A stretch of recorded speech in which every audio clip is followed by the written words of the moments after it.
Hi, this is 22 West Media. My name is Natalie, and I host Nat the Rock Show, and today we are here with Jay, also known as Black Polish. I have a few questions for you if you don't mind. Of course, go ahead. So, you recently released your debut album Forest, Monsters Live in the Trees, at the beginning of the year, but you've worked on it since you were 15 and starting high school.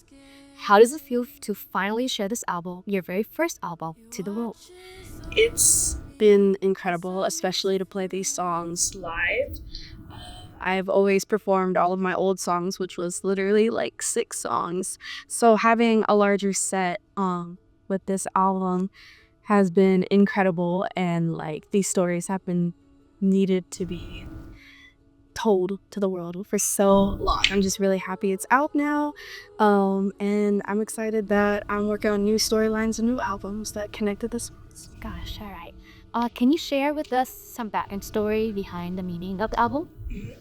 Yeah, so Forest, I wrote that during quarantine, and the house I was living in was in Lusby, Maryland on the East Coast. So it was constant grainy weather, and I literally lived in a forest. Like, it was just isolated and it was quiet, and I was like super depressed. So I wrote Forest. Instead of thinking of it as a place, it's more of like a mentality. Uh, when some people go hiking in forest, if you don't leave a trail behind, or you know how you got there in the first place, you can get lost forever or for an extremely long time. And that's kind of how I view depression. If you don't know how you got into those negative habits, you don't know how to get out. It's nice. Who are your musical inspirations, both sonically and lyrically, for Forest?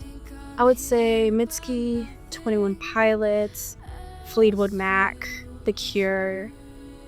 Those are huge influences for me. Yeah. Even your lyrics, are you inspired by any lyric? Lyrically, I mean, like, I'm inspired by a writer that I work with a lot. Her name's Maya Kelly.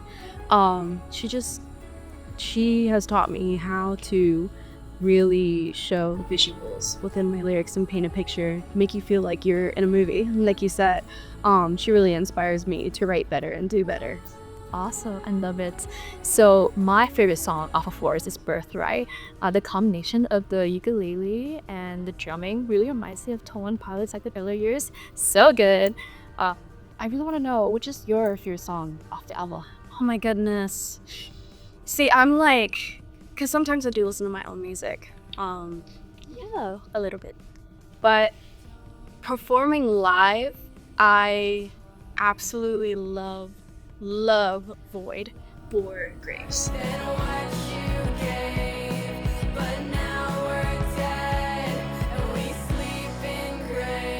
People in the crowd really connect with those two songs. I get really mad by the end of both of those songs, and I yell and I scream, and yeah, I feel really emotionally connected to those two, because Graves is all about being with a manipulative person, and Void is about self-identity, discovering who you are.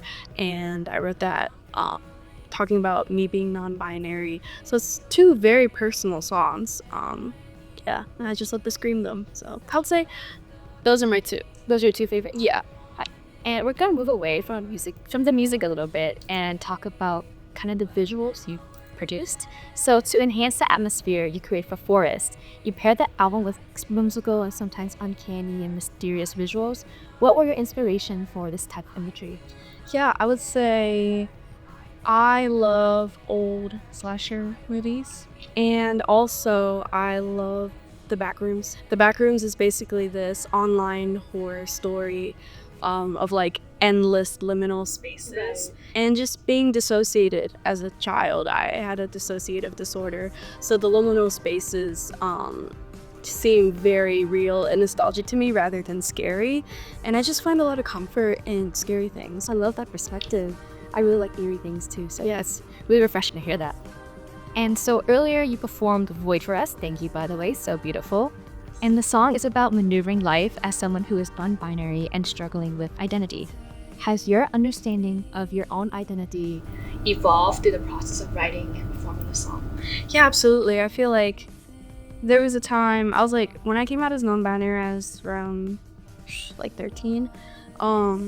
And I was always so confused on why I felt the way that I did. And I didn't have conservative parents. Like, they were very open to everything. Like, they would take me to drag shows and stuff. And I saw that they, showed their self-expression through clothing or the way they cut their hair or facial hair or anything like that. And I felt very comfortable in that environment. And performing it live has really made me feel accepted that I can be non-binary, because a lot of times I felt like it was wrong to be that way or to feel that way or just like a boy, and like I would often feel really uncomfortable with women's clothing, and I would dress like a boy for like 7 years when I first figured it out. But now, through performing and being Black Polish, I'm more comfortable to wear something like this now, because I know who I am and I don't have to dress for anyone. It gives you like a sense of security. It definitely did, yeah. In the community when performing. Yeah, the community is so great. I love that the people are so responsive with that song. What is your creative process like? Does the songwriting or the melody come first, or do you have to be like a certain headspace? Yeah, I mean, my creative process is that I live and breathe music. So I could wake up at like 3 a.m. and hear a melody in my head. I'm like, write that down. And then I could take that to a producer, or I have like 100 million voice memos of just random melodies and stuff. And sometimes I write poems. So it's really like a 24/7 process. Like, I'm always in the headspace of what's coming next. Any life experience I go through, I always write about it. Usually right after it happens. So I guess. All right. Final question. What are your future goals as a musician? I want to make as many albums as possible, and I want to play sold out shows of my own, and I want to have my own fandom. That is really what I want. I love community in music. I think that's so special. I want to be able to make a place where people feel safe to fully indulge themselves in the world of Black Polish, because there's going to be a storyline within all the albums, and I think people can really get into it, dress up as some of the characters they'll be portraying as, and just really build a nice community to perform in front of. All right. Well, thank you for performing today and doing this little interview. We are so happy and lucky to have you. Yes, thank you for having me.